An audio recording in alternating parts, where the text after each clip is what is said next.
Sa pagdaan ng panahon, may mga kwento na hindi natin alam tungkol sa ating nakaraan. Mga kwento na hindi natin napapansin, ngunit may malaking epekto sa ating kasalukuyan. Isa sa mga kwentong ito ay ang kasaysayan ng pre-colonial Philippines, isang panahon na hindi pa tayo kolonya ng mga dayuhan, ngunit mayroon na tayong sariling pamalaan, kultura at tradisyon.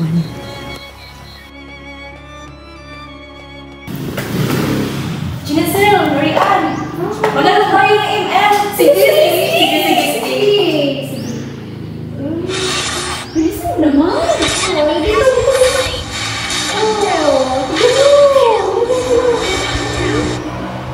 Marian! Oo! Bilisan mo ba yan? Ang ina naman! Ano na nasignan mo? SS mo yan! SS mo! Ang ingay mo naman! Ano bang subject natin yun? Social studies, yung goal natin yung survey.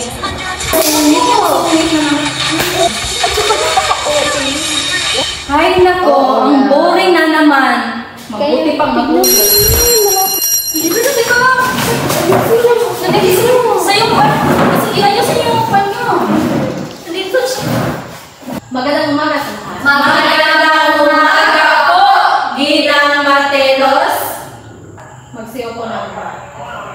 At ngayon, nais kong kunin niyo ang mga aklat at buksan ito sa kanina 12. Sa araw na ito, ating tatalakayin ang pre-colonial Philippines. Ano nga ba ito? Yes, Genesel? Sa tingin ko, teacher, ito ay mga pangyayari noong sinaunang panahon.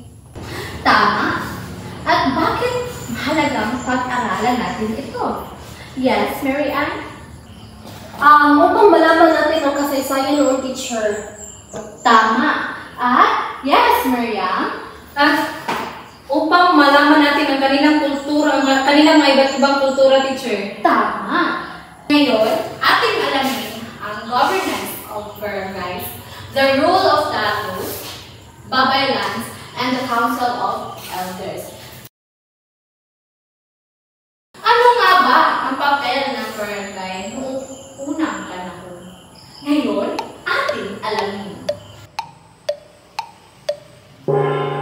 Ang barangay o balangay ang batayan ng mga samahang panlipunan noong sinaunang panahon. Ang salitang barangay ay maaaring nagmula sa salitang balang o balangay na tumutukoy sa isang sasakyang pandagat. Malaki ang bilang ng mga pamilyang bumubuo sa isang barangay na umaabot sa 5,000 pamilya. Ang barangay noong panahon ay isang malaking bahagi ng kasaysayan ng Pilipinas. Katangian ng barangay noon. Maliit na komunidad. Ang barangay ay binubuo ng 30 hanggang 100 pamilya na may populasyon na 100 hanggang 500 katao. Pamumuno ng dato. Ang barangay ay pinamumunuan ng isang dato o leader na may kapangyarihan sa mga lupain at mga tao. Sosyal na istruktura. Ang barangay ay may sosyal na istruktura na binubuo ng mga maharlika, timawa at alipin. Buhay sa barangay noon. Pangangaso at pangingisda. Ang mga taga-barangay ay nakikibahagi sa pangangaso at pangingisda upang maghanap ng pagkain. Pagsasaka. Ang mga taga-barangay ay nagtatanim ng mga pananim tulad ng palay, mais at iba pa.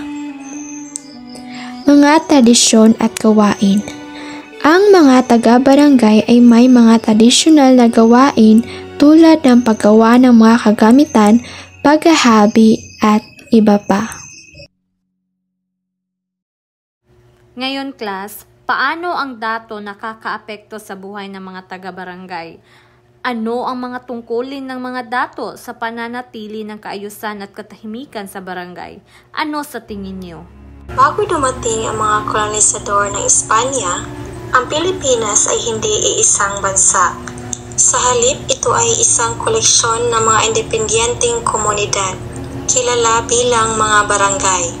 Bawat isa ay pinamumunuan ng dato na kumilos bilang parehong pinuno at tagapagtanggol. Maliit ang mga barangay na ito. Karaniwang binubuo ng 30 hanggang 100 pamilya. Sila ay sa pagsasarili at umuunlad sa pamamagitan ng pangingisda, sa pagsasaka at pakikipagkalakalan sa mga kalapit na isla at mga dayuhang mga lakal mula sa China, India at gitnang silangan. Bawat barangay ay may sariling hanay ng mga kaugalian at batas, madalas na ipinapasa sa mga henerasyon. Ang hustisya ay pinagsilbihan ng dato, tinutulungan ng mga matatanda at pantas. Ang mga parusa at gantimpala ay batay sa mga tradisyon upang matiyak ang kaayusan sa loob ng komunidad. Umiral ang mga social class sa loob ng barangay. At ang tuktok ay ang mga maharlika, kasama ang dato at ang kaniyang pamilya. Nasa ibaba nila ang mga freemen, na kilala bilang maharlika at timawa, sinusundan ng alipin o mga katulad na maaaring may utang o bihag mula sa digmaan. Sa kabila ng pagiging independent, ang mga barangay kuminsan ay bumubuo ng mga alyansa sa pamamagitan ng kasal, trade o mutual defense. Gayunpaman, tunggalian at tunggalian sa pagitan ng mga barangay ay karaniwan din. Ang sistema ng barangay ay ang pundasyon ng agang Pilipinong tagapamahala na desentralisadong lipunang nakatali sa pagkakamag-anak, tradisyon at kalakalan. Ito ay pagkatapos lamang ng kolonisasyon ng mga Espanyol na dinala ang mga komunidad na ito sa ilalim ng iisang tuntunin.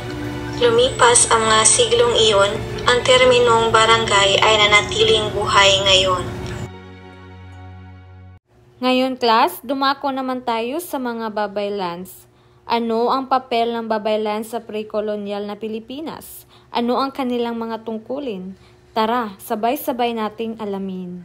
Long before the arrival of foreign colonizers, the Visayan Islands were home to a rich spiritual tradition. At the heart of this mysticism were the Babaylan, revered priestesses who wielded supernatural powers. The Babaylan were healers, shamans, and spiritual leaders. They communicated So ang with mga spirits, babaylan pala ay healed the sick, nagbibigay ng and guided their espiritual na communities through gabay times at of both peace and liderato sa crisis. komunidad. During sacred rituals, the Babaylan Namumuno would enter sila a sa mga trance, ritual at bridging the seremonya material na and may spiritual kaugnayan sa mga worlds. Diyos at They sa called upon the kalikasan. ancestors and spirits to provide guidance and protection. Herbal medicines, chants, Naku! and rituals were the tools May of the Babaylan. kaalaman din pala sila sa She mga healed the halamang body and gamot at spirit, sa pagaling believing ng that mga illness was sakit. not only physical but also spiritual.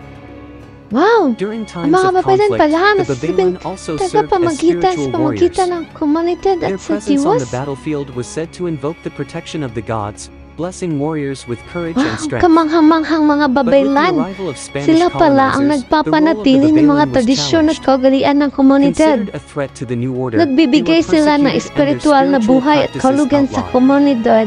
Despite Kung the ganon, suppression, the legacy mahalaga of the sila Babaylan lives sa on. komunidad. Ngayon, dumako naman tayo sa Council of Elders. Ano nga ba ang papel nito sa komunidad noong unang panahon? Ating alamin. Konseho ng mga matatanda sa pre-kolonyal na Pilipinas. Ang konseho ng mga matatanda or Council of Elders ay may mahalagang papel sa pamamahala ng barangay sa pre-kolonyal na Pilipinas. Ang kanilang mga tungkulin ay kinabibilangan ng una, paggawa ng mga batas. Ang konseho ay nagtatag ng mga batas at kaugalian na namamahala sa barangay. Pangalawa, pagresolba ng mga konflikto.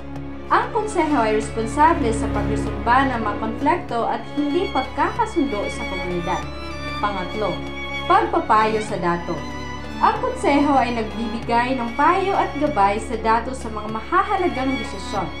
Pang-apat, pagpapanatili ng kaayusan.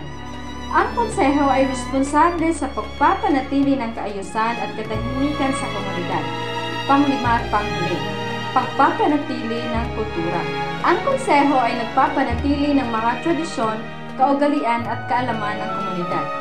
Sa pangkalahatan, ang konseho ng mga matatanda ay may mahalagang papel sa pamamahala ng barangay sa pre-kolonyal na Pilipinas na nagbibigay ng katatagan, kaayusan at kabutihan sa komunidad. Naiintindihan niyo ba kung ano ang tinalakay natin ngayon? Oo, teacher! May katanungan ba kayo? Wala po, teacher! Ngayon ay kumuha kayo ng isang kalahating papel at sagutan ang pahina 13 sa loob ng 10 minuto. Naiintindihan ba? Opo, teacher! Maaari na kayong magsimula. Ang pre-colonial na Pilipinas ay isang panahon ng kasaysayan ng puno ng kultura, tradisyon at pagkakaisa. Ang mga barangay ay may sariling pamahalaan at espiritual na buhay na pinamumunuan ng mga dato at babaylan. Ang mga Pilipino noong unang panahon ay may malalim na koneksyon sa kalikasan at sa kanilang komunidad. Ang pag-unawa sa ating kasaysayan ay mahalaga sa pagbuo ng ating pagkakilanlan bilang mga Pilipino.